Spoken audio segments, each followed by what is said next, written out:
নওগাঁ থেকে আমার সহকর্মী শফিক ছোটন আমাদের সঙ্গে যোগ দিয়েছেন। শফিক, পাম্পগুলোতে কি অবস্থা দেখছেন এবং গ্রাহকরা চাহিদা মতো তেল পাচ্ছেন কিনা?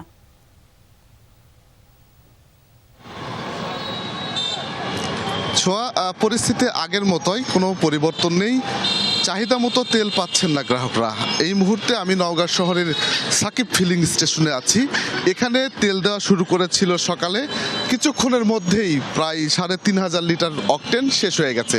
এরপর থেকে অকটেন, ডিজেল, পেট্রোল কোনোটিই নেই। সামান্য কিছু ডিজেল মজুদ আছে, কর্তৃপক্ষ বলছে সেটিও অল্প কিছুক্ষণের মধ্যে হয়তো শেষ হয়ে যাবে, এমনটি বলা হচ্ছে। এবং আমরা দেখেছি যে এখানে সকাল থেকে নয়, গতকাল সন্ধ্যা থেকে মোটরসাইকেল নিয়ে মানুষ অপেক্ষা করেছে সারা রাত, এবং রাতভর অপেক্ষার পরে তেল পেয়েছে ৫০০ টাকার। এভাবে আসলে এক পাম্প থেকে আরেক পাম্পে ছোটাছুটি করে কিছু মানুষ তেল সংগ্রহ করছে। জরুরি প্রয়োজন ছাড়া আসলে তেল নিতে আসছেও আমরা মানুষকে দেখেছি, এবং অনেকে ভোগান্তিতে পড়েছে এরকমও দেখেছি। একজনের সঙ্গে একটু কথা বলি। আপনাদের আসলে কি কি সমস্যা হচ্ছে এই তেল না পাওয়ায়? আমরা তো একটা প্রাইভেট প্রতিষ্ঠানে জব করি, একটা কোম্পানিতে। তো আমাদের প্রায় দেখা যায় যে 2 থেকে 3 লিটার তেল লাগে, মোটামুটি 350 থেকে 400 টাকা তেল। কিন্তু এই তেলটা আমরা আমাদের যেটা প্রয়োজন, এই প্রয়োজন অনুযায়ী আমরা তেলটা পাচ্ছি না। যার কারণে আমরা যেহেতু কোম্পানিতে জব করি, আমাদের বিভিন্ন ধরনের সমস্যা হচ্ছে। আমাদের যে ভিজিটিং যে টাইম থাকে, এই টাইমটা আমরা ফিলফিল করতে পারতেছি না।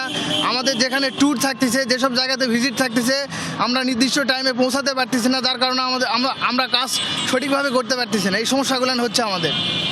অসংখ্য ধন্যবাদ ছোঁয়া। আসলে বিষয়টি হলো যে এখানে জেলা প্রশাসনের পক্ষ থেকে একটি অ্যাপ চালু করা হয়েছে, ফুয়েল অ্যাপ, কিন্তু সেটিও খুব একটা কাজে দিচ্ছে না।